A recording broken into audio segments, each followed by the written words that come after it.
السلام عليكم ورحمة الله وبركاته. اليوم حلقتنا تختلف بمعنى الكلمة، سياسيا اقتصاديا عسكريا. بمعنى الكلمة حقائق راح تنكشف. الإنسان شغلة واحدة لازم ما يرضى فيها: الظلم والكذب وفبركة الأفلام. لا تتفق على أبناء وطنك لأجل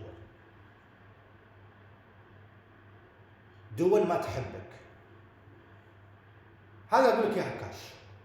دول نهبتك 60 سنة، دول قتلت من المفكرين العباقرة، وانت توك جاهل ما تفهم بالسوالف هذه.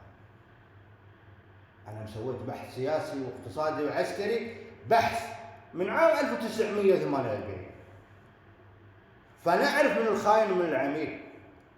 في واحد خاين عميل غصب عنه بالابتزاز والتهديد، كان شيخ أو تاجر أو عضو مجلس أمة أو مواطن بسيط، ما يقدر يسوي شيء لأنه مكبل. ما يقدر، ريال مهددينك إذا ما تنفذ أعمالنا نبتزك نهددك كل شيء. فلا تدخل نفسك في أمور مع نايف حمود قسما عظما إن كل شيء يجي عندي، واللي سبب ترك وظيفته وسبب دمار بيتي وسبب كل شيء ترى أنت والزمرة هذه، سبب اغتيال أمي أنت ترى.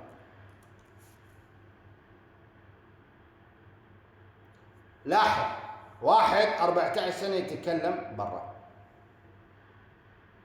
ليش ما سجن؟ وأعضاء مجلس أمة سجنوا. أبيك تدقق. أنا أعرف الرجل النظيف وأعرف الرجل الوسخ. رحت تدخلت ما بيني وبين الحاكم، تدخلت ما بيني وبين ناس أنا أعرفها، تجار أنا واقف وياها. تبي تسوي روحك إنك تعرف نايف حمود؟ حبيبي أنا ولد أمي وأبوي ما أعرفه بالسوالف هذه، لأن أقول له أنت إيش دخلك؟ هذه الكلمة اللي أقولها. أنت منو؟ هل أنت سمعت صوتك في القنوات؟ أنت ذليل مثل الكلب كنت. كذي أقول له. هو أخوي ولد أمي وأبوي. ممنوع عندي تمجيد النظام، ممنوع عندي تمجيد عضو مجلس أمة، ممنوع عندي تمجيد دول. المجد لذو الجلال والإكرام، لازم تفهم. المجد له 5 كتب سماوية. إذا أنت مو مؤمن ب5 كتب سماوية، هذا أنت بعد مخك حيوان.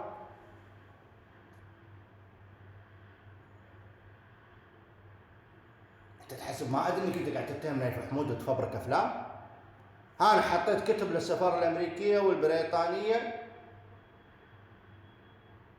حلو؟ 6 سنين اختبار. تحسب ما أعرف من اللي يجي يقعد جنبي ويسولف جنبي. أنا مو همي إلا بناء دولة كاملة. إذا أنت ما تبي عيالك، ما تبي مرتك، امشي بالطريقة اللي أنا أعرفها. امشي. البريطانيين والأمريكان ما يقدرون يتكلمون وياي، والأوروبيين ما يقدرون يتكلمون وياي، والدول العربية ما تقدر تتكلم وياي.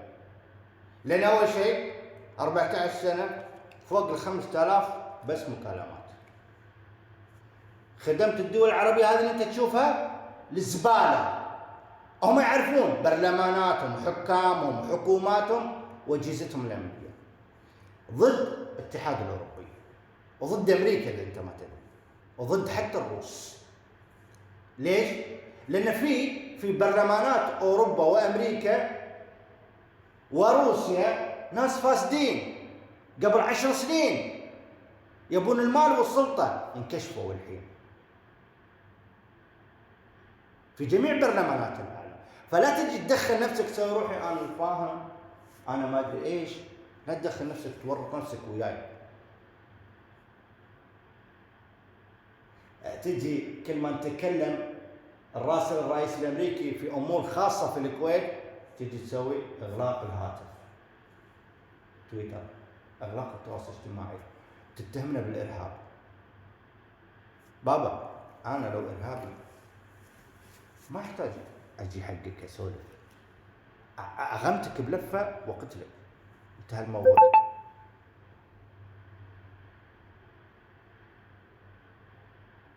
لا تتدخل في امور انت غني عنها. بسببك ناس اطفال ماتت في الكويت، بسببك راح تأيد الدول. تأيد الدول على شنو؟ انت تحسب حاكم البلد وحكومته وبرلمانه يحب الشعب الكويتي يوم واحد؟ تحسب اذا انت صرت عميل للامريكان او الاوروبيين راح يقولون لك او ماي جاد انك الرجل النزيه في الشرق الاوسط؟ استوعب، انا عارف انت شو تبي مني.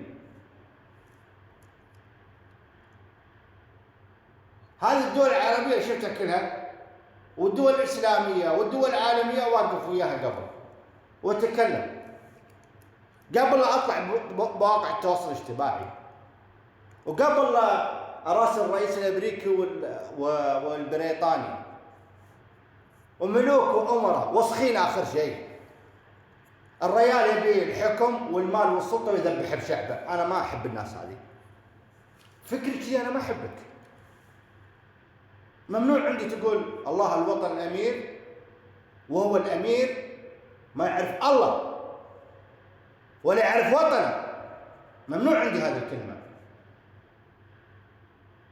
خلق الانسان ليعمر الارض، افهمها يا حلو، لا يفسد فيها. اهو يبي فساد،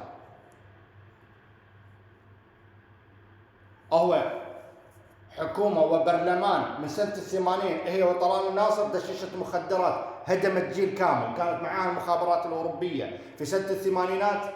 بعد 90 ناس ماتت 600 شخص باللسته يوم تصفعوا عليهم. خلصنا من سنه ال90، من سنه ال90 يومك هذا يوميا يموت الكويتيين من عملاء. فلا تجي تدخل نفسك في امور يا ولد بعدين تكره حياتك. انا حياتي ترى كلها اشارك في قناه الحوار، حطوا لي موضوع تكلمت فيه، تدخلت مداخلات في قنوات الكويتيه عديمه الحريه، كذابين. كل القنوات الكويتيه كذابين وصحافتها. كل واحد يبي يسوي روحه هو الاعلام النزيه. هو مو نزيه، انا قايل لهم اعلامهم صحافتهم وتواصل اجتماعيتهم يعني مو نزاهه. انا قايل قبل يجي مراسل بالبي بي سي يتكلم يسال سؤال بالسي ان ان يشخط بالحكومه والبرلمان ما حد يعتقله، اما اي مراسل ثاني يعتقل. لا تصعد الشيوخ فاسدين على راسي، لان نهايه المطاف الشيخ راح يبيعك والتاجر راح يبيعك وعضو مجلس الامه راح يبيعك، مأسور من دول. الريايل هم اللي حاطينها مثل الكلب بوق بوق بالكويت، ميزانيه 70 مليار بوقها.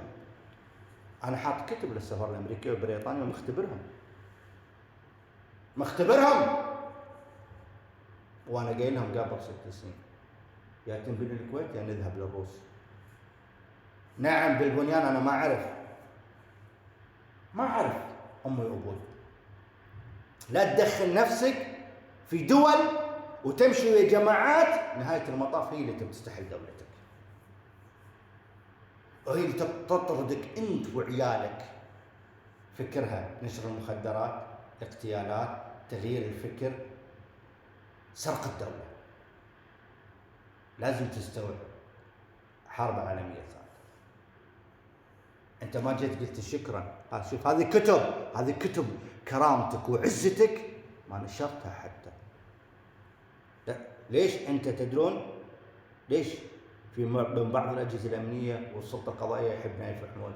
لانه يعرف يضرب عش الدبابير العملاء ولا ينسجن. انا اليوم بلا اكل بسببك انت، بلا وظيفه بسببك انت، البلد ضاعت بسببك انت اللي تجسست على الاجهزه، دمرت حياتي بسببك. قتلت ناس، ذنب اطفال الكويت كلهم بردقتك.